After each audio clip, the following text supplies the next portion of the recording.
Bucks minus 120 against the Pacers, even money. Those are the series prices in the 3-6 matchup of the Eastern Conference, Aaron. We have faded the Bucks really nonstop for the last 2.5 months, rightfully so.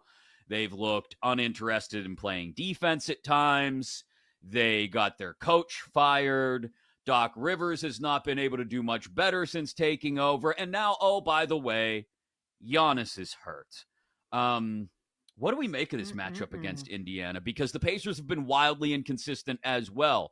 Some have made the argument they've improved defensively down the stretch. I guess it was a low bar to clear for them. So, yeah, sure, they've improved slightly defensively down the stretch. Offensively, we know they can light the scoreboard up, especially when Tyrese Halliburton is on. But I didn't see anything from Tyrese Halliburton down the stretch that resembled December, November Tyrese Halliburton when they were going as deep as they did in the in-season tournament. I agree. It seems like a few of these stars were like, where have they been lately? I think Pacers -1 is a good bet in this situation. It's better than money line at -116 or whatever. I'm going to continue to fade the Bucks, especially with the Giannis situation. I just don't have any confidence in this Bucks team. So I think it's just Pacers for me. Do we think this will go the distance? 6 games, maybe? Feels about right. Funny. Pacers in 6? Funny you ask, because it almost made the cut for me for the power rankings was Pacers Bucks in 7 games. Just total games on that at plus 185. Yeah. I was thinking a longer series. My first reaction was, well, I want to see the Pacers win. It's going to be a long series.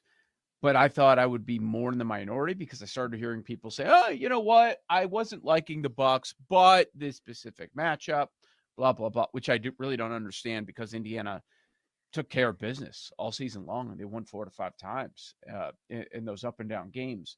So I don't understand what people are saying there. But being a 3-6, and I know you don't know about Giannis, and I guess that's probably the answer to my question. I am a little surprised that it's Bucks -120. They're like saying it's almost a coin flip.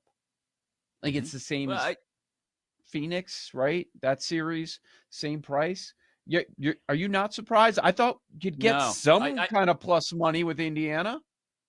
I think it is a coin flip. I think a lot of people like you, Joe, are looking at this saying, hey, the Pacers handled this team in the regular season when the Bucks had Giannis, right? Like what are we so worried about?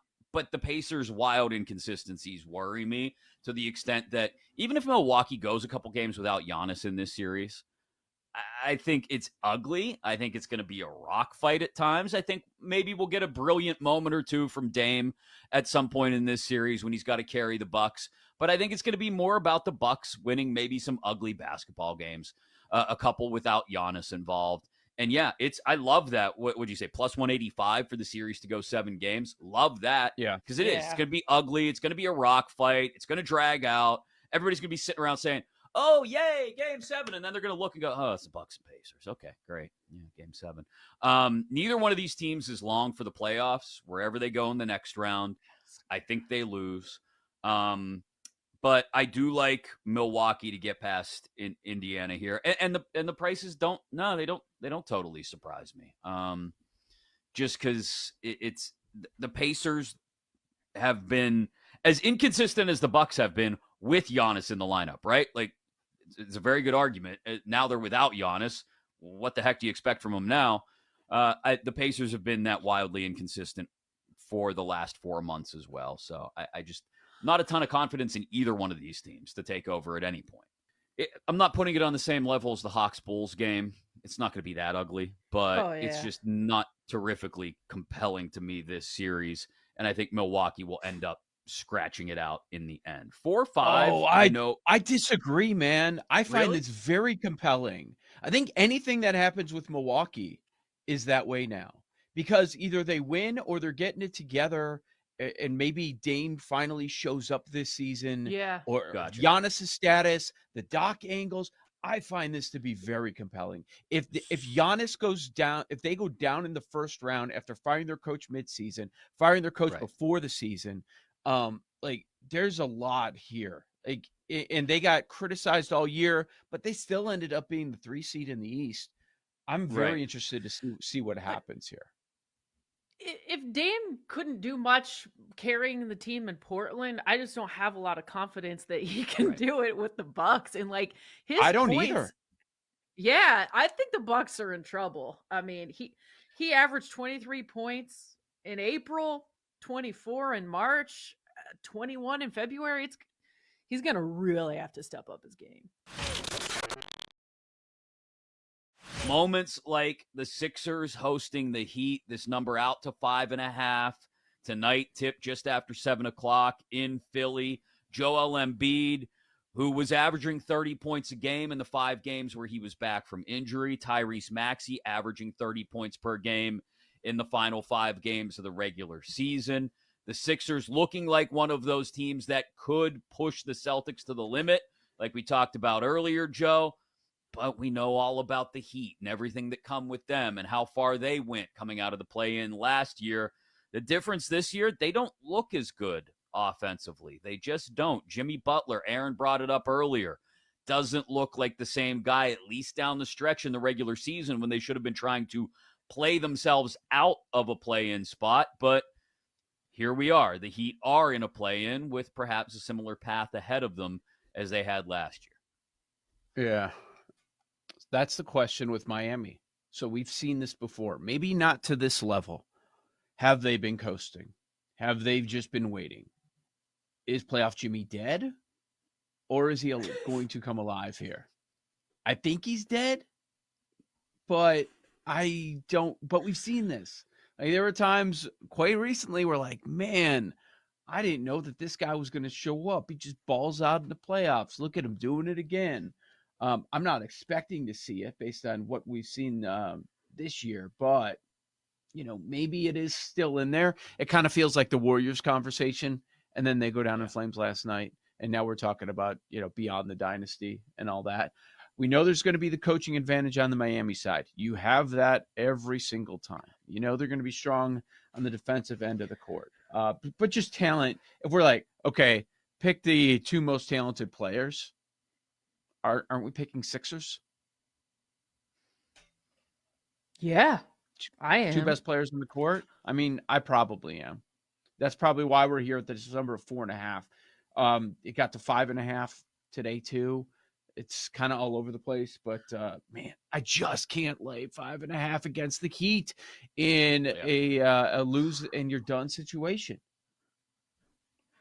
Yeah, I'm going to look more at props, but we talked about it earlier. Like, if there's any team in the East that we could think could make a run, it's the Sixers. They have the talent. They could do it with Embiid. He's been back for a handful of games now from that injury. The one thing I was looking at, though, whenever Embiid, because we've talked about matchups in the playoffs, is playing against Adebayo, Bam, it's really tough for Embiid. It's a good matchup. And Embiid's unders are intriguing to me. Under 30.5 points, his PRA 47.5. I think, especially for this first game, looking under for Embiid could be a good look. And going back to Jimmy Butler, is he dead or not? Even the books might think he's dead, Joe. 23.5 points. Dude, you got to score at least 30, right? Like, if you're Jimmy Butler, you got to carry this team again. Zion Williamson's baby mama laughing at his injury and says he'll never beat the GOAT LeBron. Wow. As a scorned baby mama myself, I can relate.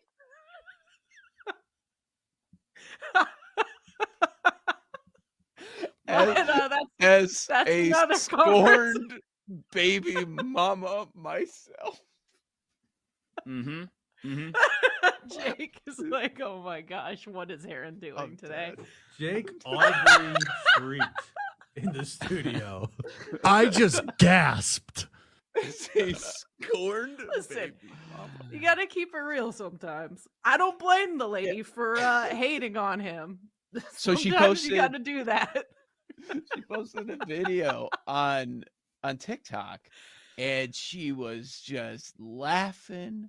And then she goes into a thing, you'll never beat the GOAT. This was his first sort of playoff game of his life. She's like, you'll never beat the GOAT. It was so good. I do think there's some interesting numbers if you want to get involved in like the correct series score. Like some of these road teams, these lower seeds, I think, like the Suns, the Magic, the Pacers, you can bet correct series score like they're going to win in 6. You get like 5-1 on some of these. You think about it, the Suns, if they beat the T-Wolves, they're probably not going to sweep. They're probably not going to win in 5. And if Game 7 would be on the road, that would be tough. So if they do win, you're probably going to win in 6. So I do think you get some good value on the correct series score in terms of that. Where all right, if the Suns are going to beat Minnesota, plus 500 to win in 6, just chop around, you get some variety in these numbers. Make sure you get the best number. Like Suns in 6, plus 500 to me is a good bet. Just in terms of and I do like the Suns in that series.